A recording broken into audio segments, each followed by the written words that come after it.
Well, you're not getting an ID, so what are you talking about? Then you know what? Do you have any other weapons on you besides that knife? A knife? I'm allowed to have I'm allowed to have, where my knife at?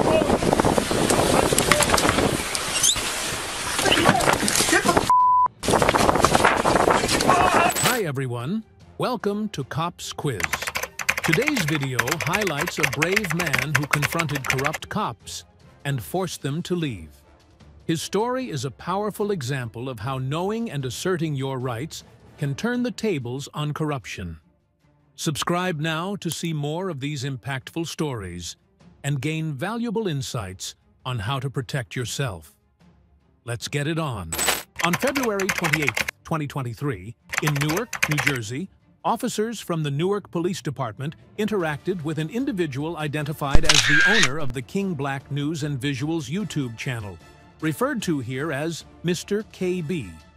This interaction occurred in response to a 911 call reporting someone matching Mr. KB's description carrying a firearm. As the officers approached Mr. KB, he began recording the encounter.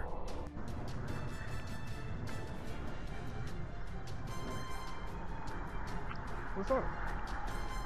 What's going on? Work with the city of Newark, man. Kick rocks, keep it pushing. I don't know why you stopping me. I'm working right now. Where you working? Work with the city of Newark. When you stopping me, you don't have reasonable suspicion of a crime. Make sure you put your body cameras on. Make sure I got your body cameras on. They're all on. You don't have no reasonable suspicion of a crime to stop me. And I just told you I was working. And my ID in the truck.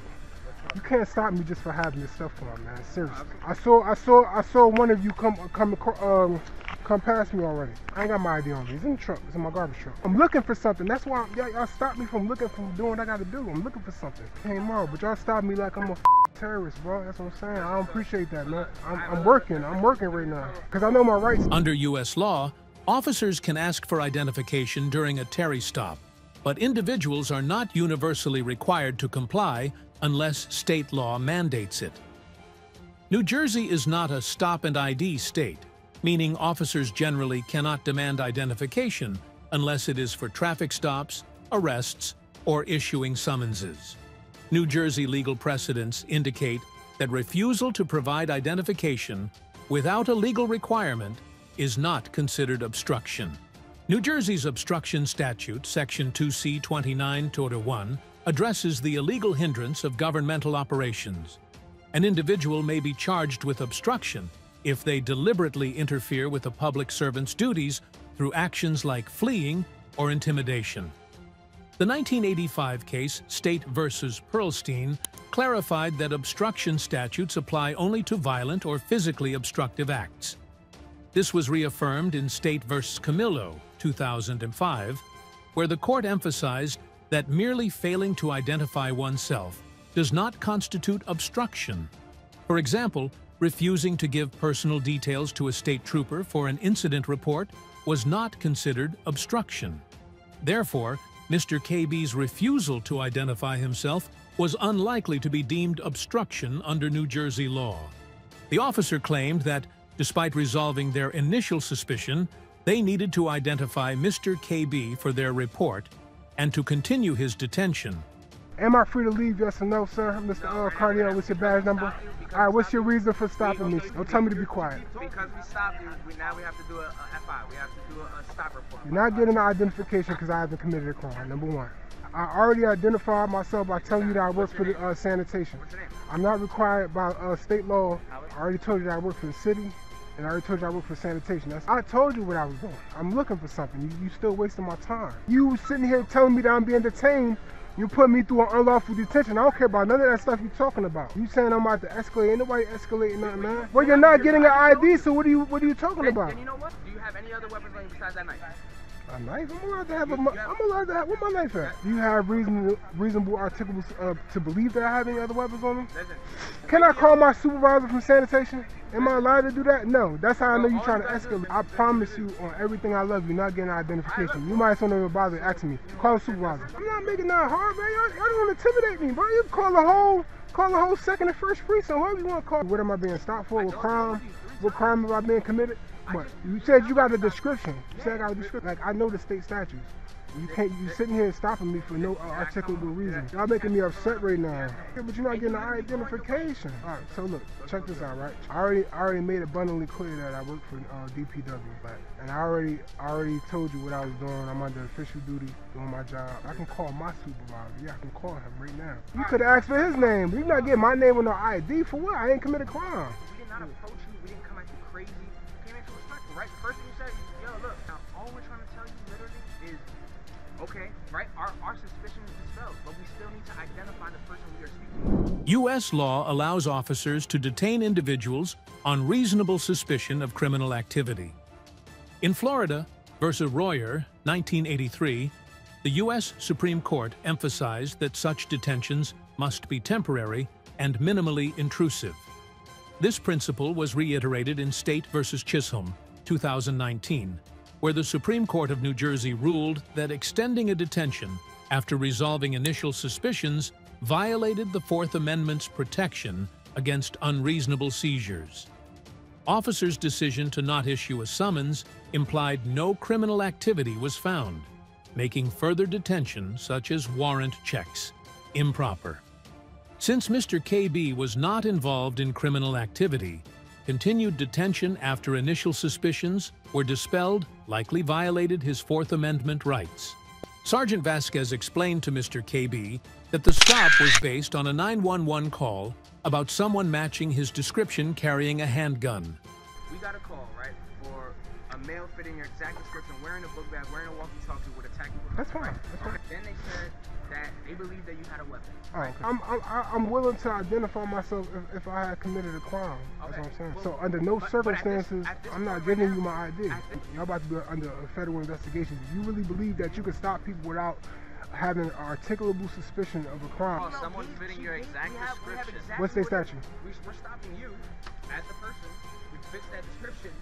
It's 146 hours. The supervisor has not arrived on the scene. New Jersey law, Section 2C 39-5, criminalizes carrying a handgun without a permit, a serious offense. Under Section 2C 39-2, it's presumed one lacks a permit until proven otherwise. Thus, officers can detain individuals suspected of illegal firearm possession for further investigation. In Terry stops, reasonable suspicion is a key legal concept, requiring officers to have a justified basis for suspecting criminal activity. This suspicion does not need to be explicitly stated, but must be capable of explanation if questioned. Officers are not required to disclose their suspicions, but must maintain them throughout the stop. In Florida versus JL, 2000, the Supreme Court ruled that anonymous tips alone do not justify a stop and search. The court stressed that anonymous tips raise concerns about reliability and credibility, emphasizing the need for known sources of information. In State v. Smith, 2014, the New Jersey Appellate Division found that a citizen's report of a firearm in a vehicle provided reasonable suspicion for a stop. Reports from identified citizens are considered more credible than anonymous ones. However, if a caller remains anonymous or doesn't claim to have personally witnessed the incident, it could affect the court's assessment. After disproving their initial allegations, the officers continued to detain Mr. KB without sufficient grounds for suspicion of another crime, and kept requesting identification that he was not legally required to provide. It appeared that the officers were more focused on completing their paperwork than respecting Mr. KB's rights, detaining him even though they ultimately let him go without requiring him to identify himself. I told you I can call my supervisor. That's the best I can do. I've been doing this for 15 years. I don't give nobody no IDs. That's just what it is. Hey, yo, Omar, you can meet me over here on, between Grafton and, Highland Parkway. Highland Parkway. Nah, alright, so right now I'm being illegally, unlawfully detained. I'm being stopped. I got like 8 cops cars right here right now. Nah, even if I didn't work for the city, you shouldn't be stopping me, bro. I don't care if I didn't work for the... I'm telling you, y'all about to get in a lot of trouble, bro. Y'all about to have lawsuits out the ass. Y'all come across the wrong person. I promise you. That's why the DOJ is... That's why Newark Police Department is still under DOJ oversight. We need to document who we're stopping. 1,051 hours, supervisor rising on scene. You are being audio and video recorded, Mr. Vasquez. Unlawfully detained. The reason they stopped you is because we did get a 911 call saying somebody matching your description was walking around with a handgun. You know? They didn't tell me that. They didn't say that they didn't say I had a handgun on me. However, we're going to need your identification because you were stopped. Oh, no, you're not getting my ID because I didn't commit a crime. I don't know what y'all gonna do. If I didn't commit a crime, you're not getting the ID. So I'm not gonna get loud. I'm not. You can believe what you want to believe. If once you come and investigate and you see that I haven't committed a crime, you let me go. That's how that goes. Right? Keep putting yourself into a trap. He's still talking. I don't know why he's still talking. I'm not giving nobody no hard time, bro. I told you we were just trying to follow protocol, man. And now he coming over here, man, for nothing. I know, bro. Y'all playing with me. I'm not here to play, though. You know, for our purposes, we have to document that we stopped you for. Sergeant Vasquez said I'm free to leave, so you don't have to come here, but I'm about to walk back. I'm about to walk up Grafton, meet Ellison, do the boxes. This case underscores the importance of understanding legal rights and procedures. Despite some confusion about reasonable suspicion, Mr. KB exercised his right to refuse identification during an unjustified detention and requested a supervisor's intervention. Knowing your rights, especially concerning detention and interrogation, is crucial. While officers may have reasons for detention based on undisclosed information, individuals should be informed of their rights and the reasons for their detention. On June 25, 2022, Justin Ebel, the owner of Ebel Voyageurs Houseboats, encountered an emergency when one of his company's houseboats ran aground near the Ash River Visitor Center on Lake Kabetogama in Voyageurs National Park, northern Minnesota. Acting quickly, Mr. Ebel used his service boat to free the houseboat from the rocks and guided it to a safer bay for inspection. Shortly after, he observed Park Ranger Steve Peterson and another law enforcement official attempting to board the houseboat. Mr. Ebel returned to the scene, and their interaction was captured on body camera. What's that? No, that's not how this is going to work. The Rangers identified themselves as federal law enforcement officials and requested that Mr. Ebel stop his boat to speak with them. Federal law enforcement officer.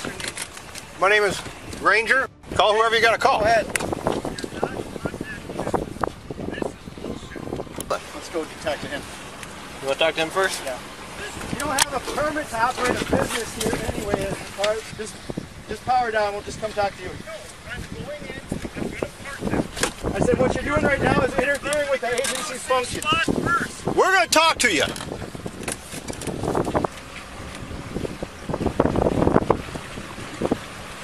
Stop. Turn it off. Shut the motor down. I told you to shut the motor down. You're in a law enforcement contact right now. You're making this scene unsafe. You're making this scene unsafe. Shut it down. Given that Voyageurs National Park falls under both Minnesota and federal jurisdiction, National Park Service (NPS) Rangers have the authority to enforce both federal and state laws within the park.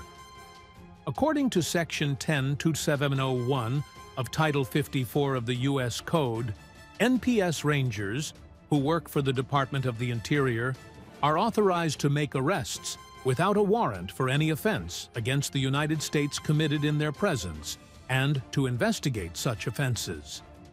They are also empowered to board vessels to check documents, licenses, permits, and ensure compliance with safety regulations and other requirements under Section 3.4 of Title 36 of the Code of Federal Regulations. The scope of law enforcement authority is often debated. While officers traditionally need reasonable suspicion of criminal activity to justify stops and searches, the rules for boats are different. In the 1983 case of United States versus Villamonte Marquez, the Supreme Court ruled that customs officers acted reasonably under the Fourth Amendment when they stopped and boarded a vessel without reasonable suspicion, as permitted by Section 1581 of Title 19 of the U.S. Code.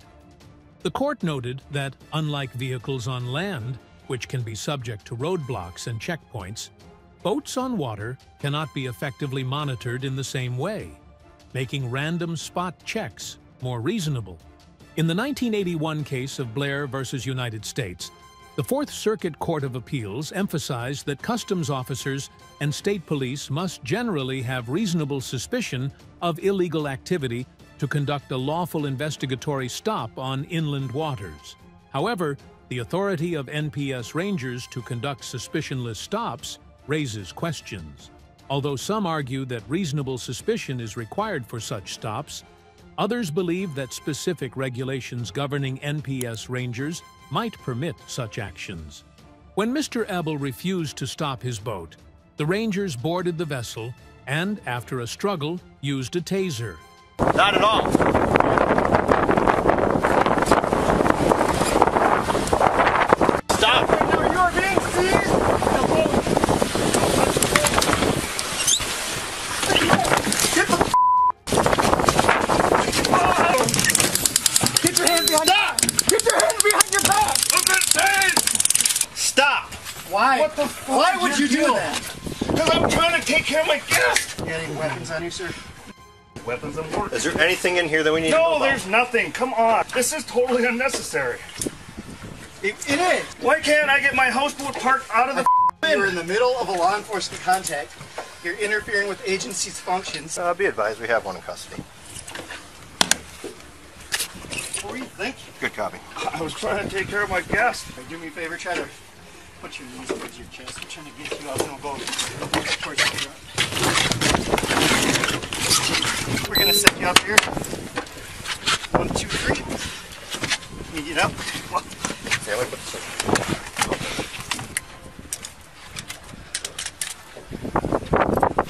The use of force by rangers is governed by the National Park Service Law Enforcement Program Reference Manual, which allows for force in cases of self-defense, protection of others, or to effect an arrest or investigatory stop when necessary.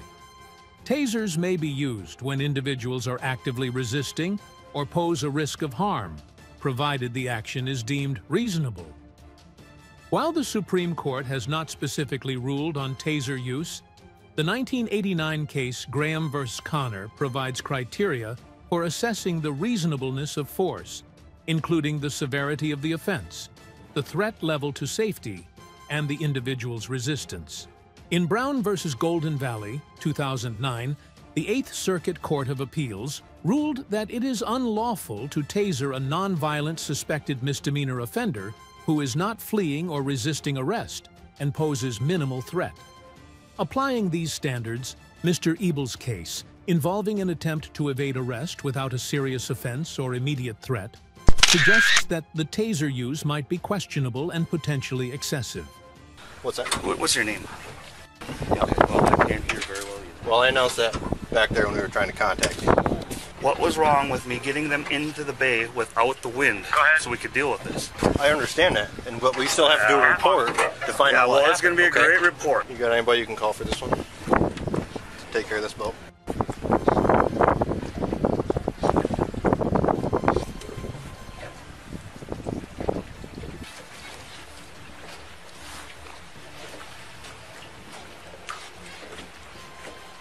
I just don't know why you couldn't make contact after we were going to pull them in the park. Do you understand that? This is going to change for you. What's going to change? The way you conduct that bullshit. It's windy out here, and we got an old couple on there. They This just is hit a rock. average. You understand that? I do. They wanted help parking. So I'm going to get help parking. That's what my wife is calling me on the radio, so either you have to contact her or she's going to think I'm missing. So just contact her. Tell her to come have somebody get this boat. I'm in fucking jail. Hey, I need somebody to come to the... Oh, well... Who's your ranger? I don't know. Tell me. Is this seriously necessary? It was because he interfered with the government.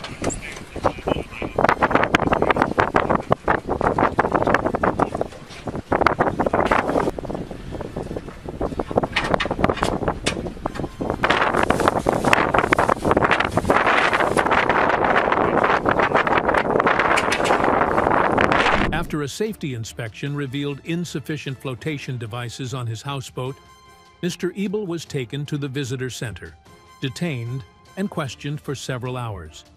He was charged with disorderly conduct and interfering with agency functions, under 36 CFR sections 2.34a, Chapter 1, and 2.32a1, both Class B misdemeanors punishable by up to 6 months in jail and a $5,000 fine. Mr. Ebel pled guilty to disorderly conduct, resulting in a $300 fine, 1 year of probation, and a ban from Voyageurs National Park. He was also required to write an apology to the rangers involved. Do you guys have your ID cards on you? No, we don't have such things. You don't have ID cards? What's your name? Okay, so in the state of Colorado, if an officer is contacting you for a law enforcement reason, and I'm here for that, then you're required to give the ID. If not, it's obstructing. Welcome back to Cops Quiz. Did you know that incidents of police misconduct involving tasers are on the rise? Today, we cover a shocking case where corrupt cops brandished a taser against an innocent woman. This incident is a glaring example of excessive force. Stay tuned as we explore what happened and its legal ramifications. Subscribe to our channel for more eye-opening stories and legal insights. Let's get it on. On August 25th, 2022, a woman named Earthika Starr Hills was waiting in a white van parked in front of a school, awaiting a substitute instructor to replace empty goat milk bottles. Miss Hills was legally parked and engaged in no suspicious activity. However, Officer Amanda Winters of the Florence City Police Department found the parked van concerning. She inspected the tags and then approached Miss Hills. Camera recording started. Okay, no rush. Break free company, you copy a plate, please. It's an Arizona plate. Victor, Nora, Tom, Adam, Sam. Hello, it's Officer Winters. How are you guys doing? Hey, so what brings you out here? Just making an exchange. Initially, Officer Winters adopted a cooperative stance to avoid escalating the situation. However, her questioning of Miss Hills and her companion became excessive. Despite their cooperation, it's important to remember that individuals have the right to remain silent and are not obligated to engage with law enforcement unless under arrest or detention. Miss Hills had not been formally detained, raising concerns about potential rights violations due to Officer Winters' persistent questioning. Go ahead. The lady. What lady? Goat milk. I'm Officer Amanda Winters. I'm the school resource officer. So who is meeting you guys here? Do you know? She works here at the school, and she left this milk in the park. Oh, okay. During the encounter, Officer Winters cited Colorado's stop and identify laws, requesting identification from Miss Hills and suggesting obstruction charges for non-compliance. However, such enforcement requires reasonable suspicion of criminal activity, which was lacking in this case. Miss Hills's refusal to provide ID, coupled with no evidence of wrongdoing, rendered the detention unlawful. When Miss Hills remained in the car, Officer Winters attempted to forcibly remove her and threatened her with a taser, potentially exceeding lawful use of force under Colorado law. Miss Hills was handcuffed and detained without clear cause. Do you guys have your ID cards on you? No, we don't have such things. You don't have ID cards? What's your name? Okay, so in the state of Colorado, if an officer is contacting you for a law enforcement reason, and I'm here for that, then you're required to give the ID. If not, it's obstructing. We don't have any obligation to show anyone. Okay, but you understand that it's a charge, right? I'm not gonna play semantics with you. Either you have your ID and you're gonna give me that information, or you're gonna go in handcuffs. So that's a threat. It's not a threat, it's called the law. Okay, step out. No harm. Step out. No. No, I'm a free being. I don't answer questions. Excuse me, but that's trespassing. It isn't trespassing. Yes, Step it is out. trespassing. This No, is you either have no authority. Yes, I do. You're operating under color of law, which is Title 18 fraud. An Step out. officer under color of law. Step out. Who am I injuring? What is your cause of action? In the state of Colorado, you have to tell me what your name is. Okay, come out. Under threat and duress. Yes. Are you threatening us? No, but if you don't want to give me your information, then you're going to go in cuffs. Doing nothing wrong. And then you can't be hanging out in front of a school and not tell me who you are. All right, come out. Either you come out or I'm going to pull you out. I don't follow military orders, and if you threaten, do not touch me, do not assault me. I'm not going to fight with you. I am not going to play this game. Either you get out or you come out. She doesn't want to come out of this car. Either you come out or I will tase you. Please don't Justify assaulting a peaceful being. Do you have... Come out or I'm going to tase you. Come out or I'm going to tase you. Please come out. It is not a lawful order. Okay, please. Put your hands on this hood now. Please don't resist arrest. Then you will be arrested. Put your hands behind your back now. Stay right there. Stay right there. I am harming no one. Thank you, ma'am. Thank you, thank you, thank you. They are assaulting me and injuring me. Okay, thank you so much, ma'am. Make sure you double lock them, Felix. You are operating under color of law, Title 18 fraud, Section 2172. You have no authority to cause injury. Supervisors initially had reservations about Officer Winters' actions, but allowed her to continue. Officer Winters falsely accused Miss Hills of attempting to kidnap children, justifying the unwarranted detention. The second passenger, who was filming the incident, witnessed Officer Winters' continued questioning despite already possessing his driver's license. What's going on? So Mindy said the van was parked down there, and he said we're waiting to come by. There's kids out here playing. He's parked here, not a state van, with the door open, facing the kids. Introduced myself, and she didn't want to come. She wanted to give me her name. She refused to give me her name. Okay. And I said, well, you understand that if you don't give me your name, it's obstruction. She still wouldn't give me her name, and I said, step out, and she said no. So I told her, I called for cover. I told Felix to step it up, and he didn't want to. So I pulled my taser and turned it on and said, either you come out or I will tase you. And then Felix got here, and we were able to, I reached in, I grabbed her, and I pulled her out. Okay. He was cooperative, and she wasn't. He was like, if you're going to threaten me, here's my ID. So I haven't run him yet.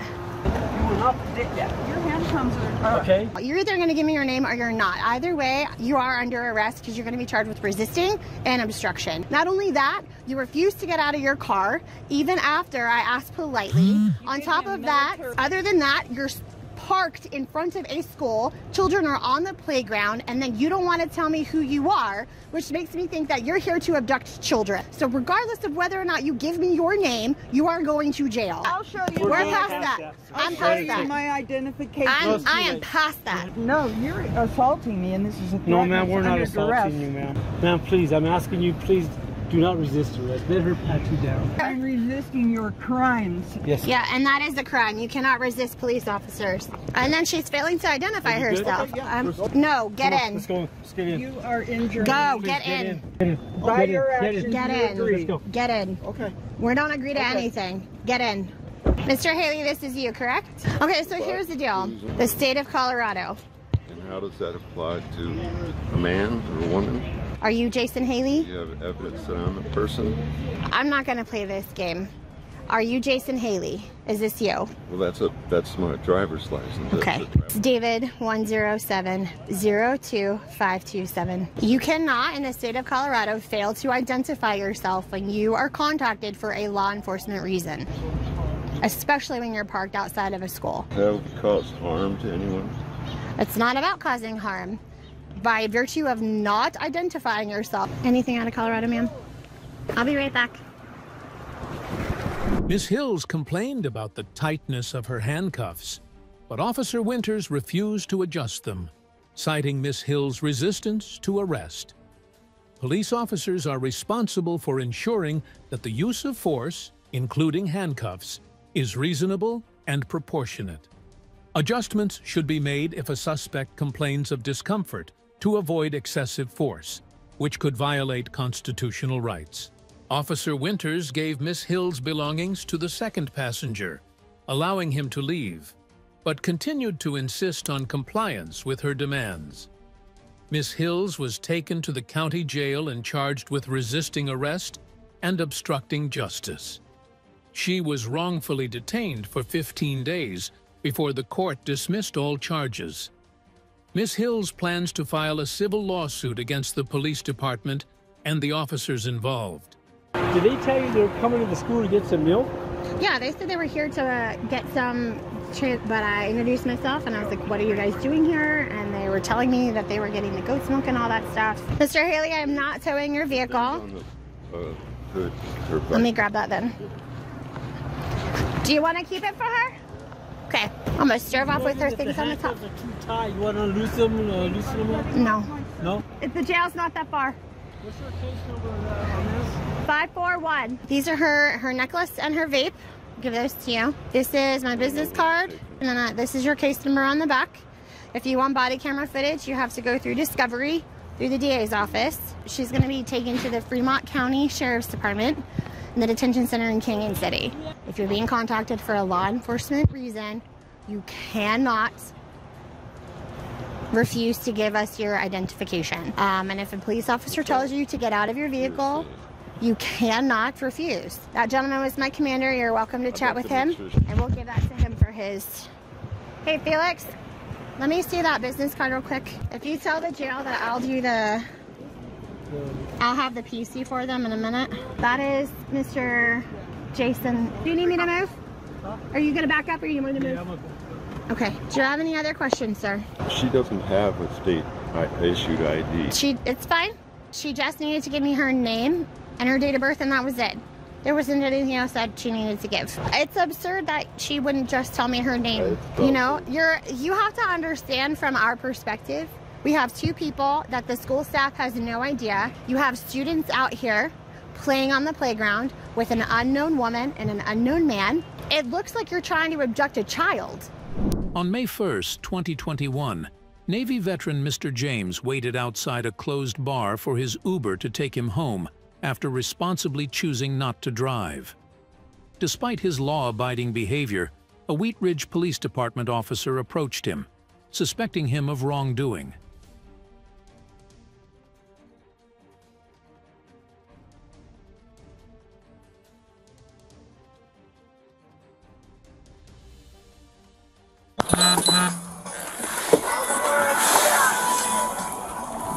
How you doing? What's going on? Waiting on my Uber. Waiting for your Uber? Yeah. The officer's body camera captured the interaction as he quickly demanded Mr. James' identification, even though Mr. James had committed no crime. The officer cited Colorado Revised Statute 16-3-103, which allows officers to detain individuals suspected of criminal activity and require them to provide identification. However, Mr. James was simply sitting in a public place. You have an ID I can take a look at, man? No, you don't. I don't. Well, you're sitting in front of a closed bar and I can see you're intoxicated. I'm waiting on my Uber. Let me see your ID. No. Okay, we can do this one of two ways, sir. I'm sitting here waiting on my Uber. I am doing nothing Show me on wrong. your phone that your Uber's coming. I want to break out my camera right now. Go ahead, mine's running as well. I want to start filming you. Mine's running as well. I'm doing everything right. Not drinking and driving. You are messing with a Navy veteran that is waiting on an Uber. Can I see your ID? No, you can't. You're drunk in public. Give me your ID. I'm giving you a lawful order. Legal experts stress that sitting on a public bench is not a crime, making the officer's demand for identification unwarranted. The situation escalated when the officer handcuffed Mr. James, especially after he began recording the encounter on his phone. The footage showed Mr. James appearing to put the handcuffs on himself, raising questions about public intoxication laws. According to Colorado Revised Statute 27-81-117, intoxication alone cannot be criminalized. Stand up. I am not doing anything wrong. Stand up. Stand up. What are you doing? I'm sitting here doing nothing. Put your other hand behind your back. I'm sitting here doing nothing. Waiting on an Uber. All I was trying to do was verify your Uber. Was that right or wrong? Well, if you unlock me, I'll show you the Uber. Sir, I have no idea who you are or what you're doing, and it's my job to find out. And you won't give me any information at all, and it's obvious that you're intoxicated. That is why I am waiting on an Uber. Right. All you want to do is film me and argue with me. I have done nothing wrong. I'm sitting here minding my own business. Step over here. Just sitting here minding my own business. Step over here. Sir, you can't even walk, sir. What are you guys doing? You can't even walk. I'm sitting here minding my own business. You bring up my car. What are you guys doing? You can't even walk. Oh my God, Okay. dude. Therefore, Mr. James's detention was unlawful. He was not required to prove his Uber booking, and the officer's actions may have violated Mr. James's Fourth Amendment rights against unwarranted searches. Without probable cause, Mr. James's rights were clearly violated. After being frisked, Mr. James was placed in the patrol car. When the police mistakenly took his phone, the officer turned off his body camera. Guys, are you serious? I have an Uber coming. Guys, seriously, stop. Please stop. Just let me go home. I was sitting in the chair, not bothering anybody. Oh my God, dude! I am a Navy veteran. And all I asked was for you to verify it. All I asked you to do was show me it on your phone, and I'm good with that. But you refused to do that, so you couldn't do that, sir. I'm sitting on a. Have a seat in the car. You guys serious? I've done nothing. I have no idea who he is. Do you have any weapons on you, sir? No, I don't have any weapons on me. I have no weapons on me. I can't believe you guys are doing this. Are you really doing this to a Navy veteran? I'll grab his phone.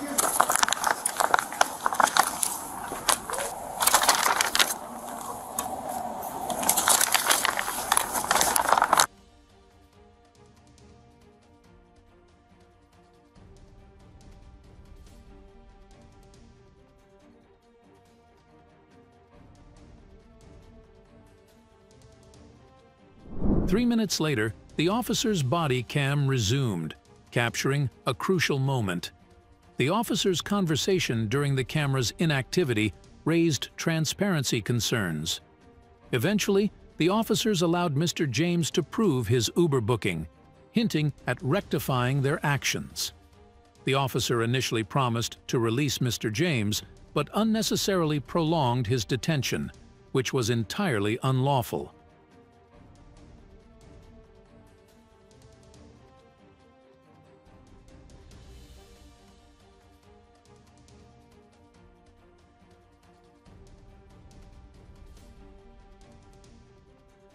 Fucking serious? James, listen to me. Didn't drink and drive. James. Navy veteran. James. Combat medic. James. Talk to me. My Uber's Is there anybody sober that can come get you? I called an Uber. We've been here for 10 minutes and they're not here. You can't call Uber. He's got your phone right there. Look it up. Did you do it through an app or did you I call didn't them? do the Uber app. If they're coming, man, I'll release you to them. But if not, 6969. But if they're not, you're not leaving us look much up choice. Uber.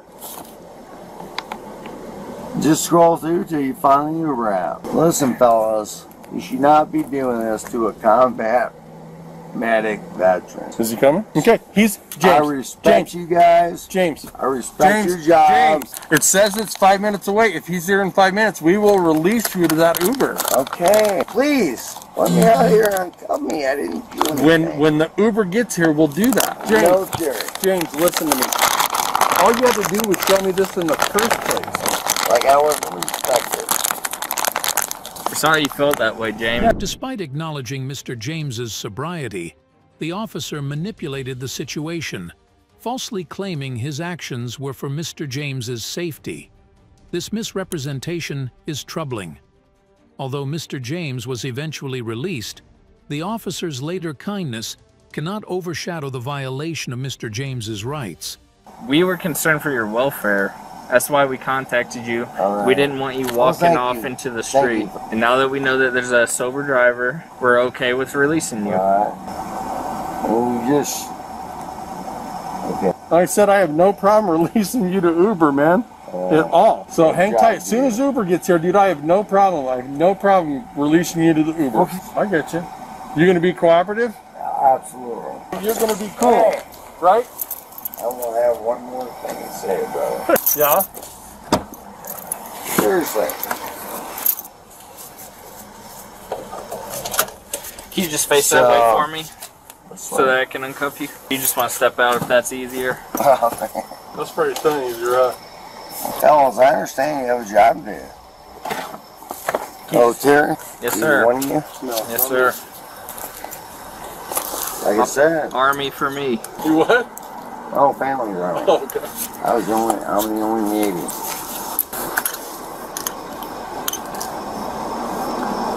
So you can get that other one off, man.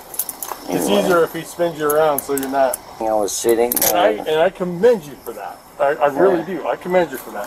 Thanks for your service, man. Pull up that app on your phone again so we can see how far that is. Right over here. Where's my phone? It's up right here. It said 5 minutes. The officers spoke with Mr. James before his Uber arrived, seemingly trying to justify their actions. This raises concerns about police conduct and accountability. Moments earlier, one officer had restrained Mr. James without justification, potentially constituting unlawful detainment. Did you have a good time tonight? Just minding my own business. No, I just asked if you had a good time. I didn't ask what you were doing. So how many minutes? Cool. 3 minutes. I'm good with that, man. I just wanted to, because it said 5 minutes. But you have to understand, man. The wrong thing to do is drive, right? Agreed. Let me tell you a quick story. A few years back, I had somebody over here that was stabbed just like that. So I wouldn't be doing my job, man, if I didn't check to make sure you're okay. I don't want that on my conscience. Maybe everything got a little out of hand, dude. I should have been more. There was nothing out of hand. Yeah, I'm sorry, dude, if I offended you. No, you didn't offend me. Well, like it once again. Choices. Life is about choices. Anyway, I appreciate. You know what? I'm sorry. That's the first time I've been in handcuffs in about 26 years. Yeah. Hey, that's good. Hey, reminds me.